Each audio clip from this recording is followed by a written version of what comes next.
Olá, galera! Hoje nós vamos estar conversando um pouquinho sobre o tema de intoxicações, tá? Então, eu vou começar falando para você o que seria o conceito de uma intoxicação, tá? Ela pode ser causada por água, por ar, por alimentos, por medicações, por uso de drogas e N substâncias aí que podem causar algum tipo de intoxicação.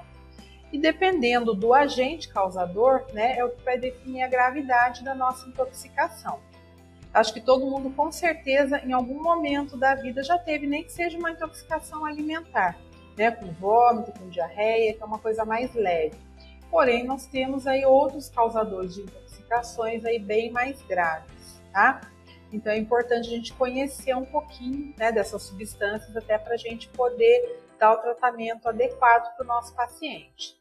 Então, qual seria uma abordagem inicial, né? Então, toda vez que vocês forem fazer um atendimento de uma intoxicação, o importante é o quê? Eu fazer uma anamnese, né? Fazer uma verificação.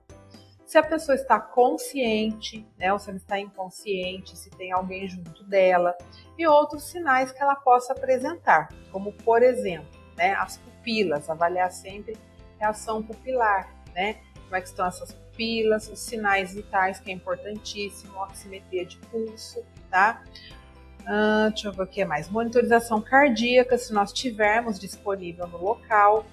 Um acesso periférico calibroso, que aí somente a enfermagem que vai poder estar fazendo, né, para hidratação. Uma glicemia capilar, né, que é o famoso destro. E um suporte de oxigênio, se for necessário.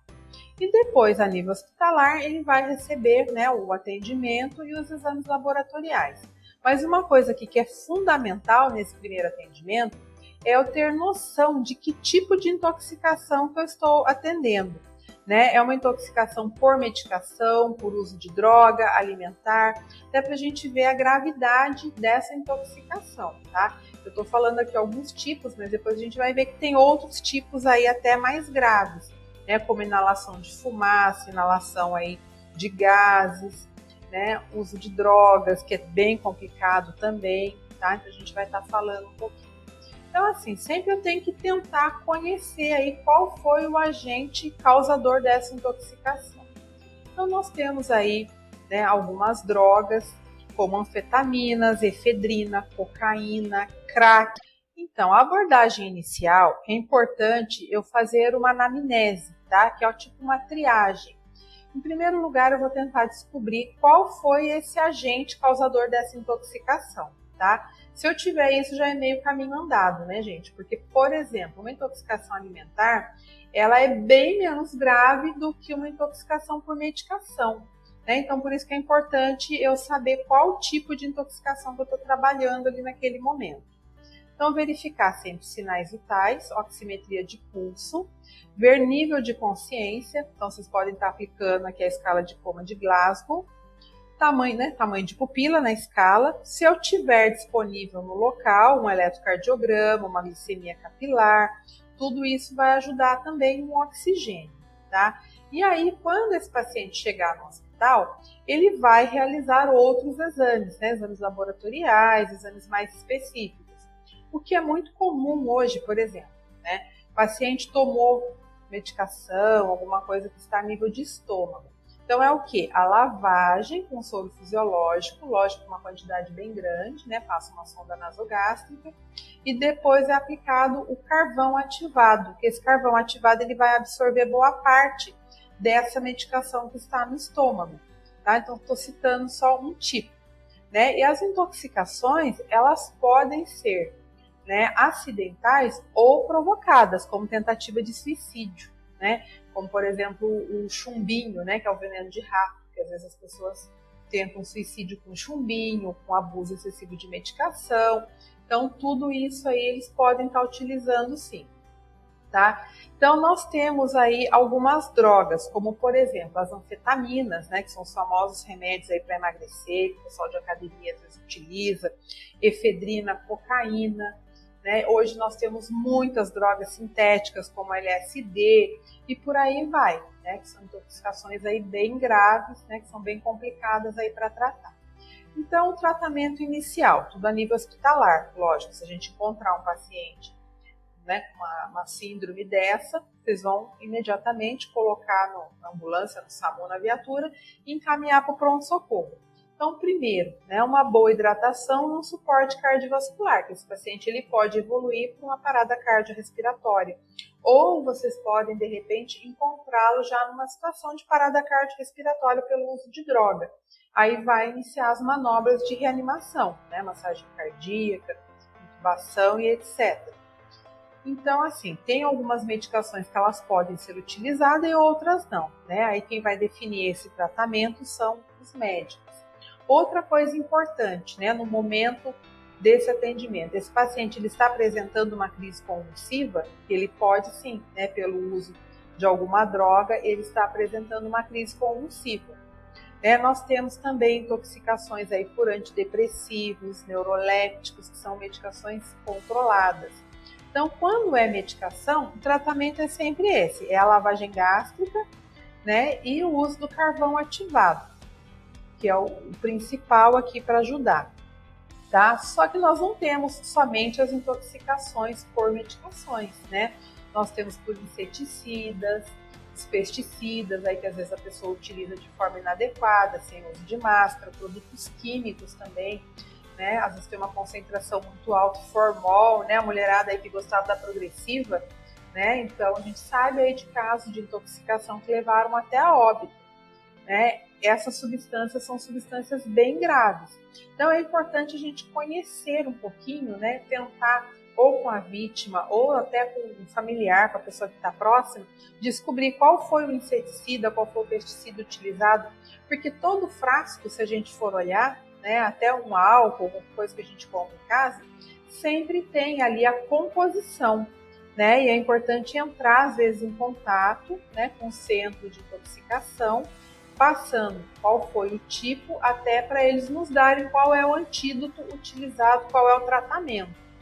Então, assim, né, a nível aí, antes de chegar no hospital, numa situação de rua, se for uma intoxicação por um pesticida, por um inseticida, lógico que eu vou usar a EPI, né, a máscara, a luva, que eu não sei que material é aquele, que produto é aquele. Então, em primeiro lugar, retirar as roupas da vítima, né, tentar manter um local arejado e tentar lavar, retirar ali, né, principalmente de face, de via aérea, que pode estar inalando ainda.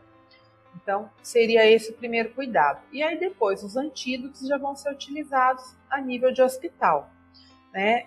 E aí, qual é o quadro clínico? Né? Esse paciente ele pode apresentar uma depressão respiratória, pressão baixa, hipotensão, hipotermia, coma. Então, tudo isso é um quadro que ele pode evoluir sim, é um quadro grave. Intoxicações por opioides. Então, os opioides, eles são medicações analgésicas, né, de grande potência, e são utilizados para fins medicinais, aqueles pacientes oncológicos, aqueles pacientes graves. Porém, ele pode ser usado também de forma abusiva, como a morfina, codeína, né, e outras drogas aí, né, que não tem a finalidade medicinal. Ela pode ser usada de forma abusiva. Também são intoxicações aí bem graves, né, muitas vezes medicações até de uso injetável. Então, o tratamento sempre é o suporte clínico, né, a gente tem que ver o que esse paciente está apresentando para a gente poder tratá-lo quanto a isso. Uma intoxicação assim bem comum, vou falar entre aspas, né? Comum, mas não é tão comum. São os benzodiazepínicos, né? O famoso diazepam, clonazepam, bromazepam e os pan da vida aí, né? Então, assim, às vezes a pessoa pode fazer uso abusivo da substância, né? Que ela tem a finalidade aí para melhorar o sono, para ajudar, porém ela pode ser usada também de forma abusiva. E geralmente são pacientes que fazem uso, às vezes, já de longa duração, é aquele paciente que não dorme sem, né? E alguns desses medicamentos, ele pode levar a uma depressão respiratória com uma parada cardiorrespiratória mesmo, principalmente em crianças e pacientes idosos, que são os mais vulneráveis. Pode apresentar também hipotensão, hipotermia, estado de coma, né? Então são situações aí bem complicadas. Tá? Bem complexas. Intoxicações por fumarínicos, né? São os famosos venenos, aí, venenos de rato. Gente, eu assim vou falar uma particularidade minha, tá? Eu tenho muito medo de mexer com veneno de rato, porque a gente tem que pensar, não somos só nós, às vezes uma criança, né, dependendo do local onde você coloca, tem uns veneninhos de rato que são até bonitinhos, né, parece um sachêzinho todo coloridinho. Então a gente tem que ter cuidado sim, tá? É uma coisa que eu tenho muito medo de usar. Tá? O chumbinho então nem se fala, né? O chumbinho ele já foi retirado, ele não pode mais ser comercializado, porém ainda existe, né, no mercado negro. Se vocês forem aí em algumas lojas, elas ainda vão oferecer. Né? E o cuidado com os animais também, né? Quem tem cachorro, quem tem gato, né? Que pode estar pegando, pode estar acabando mordendo isso daí e acabando tendo uma intoxicação. Né? Esse tipo de intoxicação, o que é mais comum são as hemorragias, os sangramentos. Então, por isso que é importante a gente saber, né, com o que a gente está lidando para poder usar o antídoto correto. Né? Então, nesses casos aí de veneno de rato, imediatamente procurar o suporte médico, procurar o pronto-socorro, que vai ter que estar usando anticoagulante, hidratação por via venosa, tá? Então, são situações aí bem graves mesmo.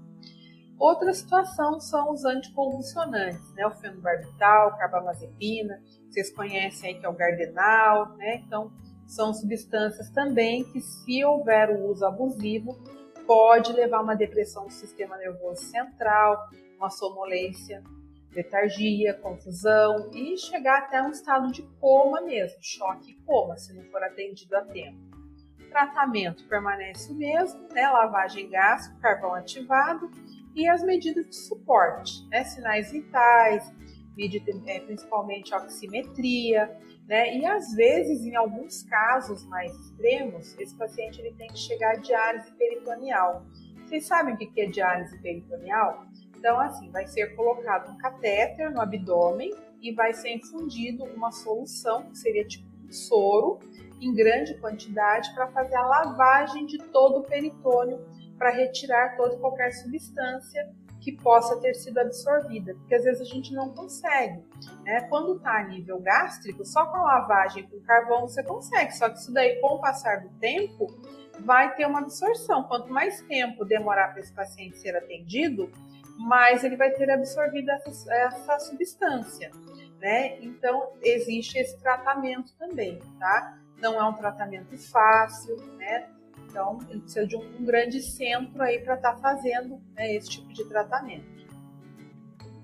Os cuidados, né? Então, independente da intoxicação, a gente tem sempre que estar verificando nível de consciência, sinais vitais, né? Tentar descobrir aí qual foi o tipo do produto que causou essa intoxicação. Então, são procedimentos padrões, né, que a gente tem que ter. Então, assim, gente, dessa parte de intoxicação, eu fui até mais breve um pouquinho, porque nós vamos entrar aqui no segundo tema, que também está ligado às intoxicações, que são os acidentes por animais peçonhentos, tá? Que vai ser o tema que a gente vai estar abordando a seguir. Espero que vocês tenham gostado da aula, tá? E a gente vai continuar aí com as nossas videoaulas para dar continuidade no nosso curso. Então, fiquem bem, se cuidem, aquele beijo e até a próxima!